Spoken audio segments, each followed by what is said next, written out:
Kung magbaha po, anong bagay ang inot mong isasalbar? Mga papeles po, masakit po kayang kung ano mga araw po kaya. Siyempre mga bado.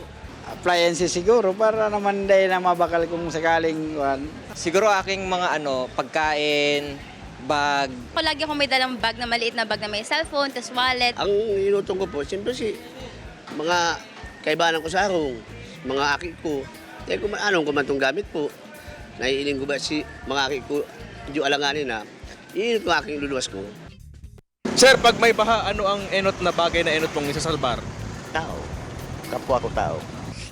Sa diri ko man nguna tas kung yaon ako sa delikadong lugar aron nga kay baha di siyempre ang isip mo muna ako sa diri ko. Sir, pag may baha, ano ang bagay na enot mong isasalbar? Yung motor ko po. Siyempre ba mga ake, tapos mga kagamitan, mga tapos itong mababasaon.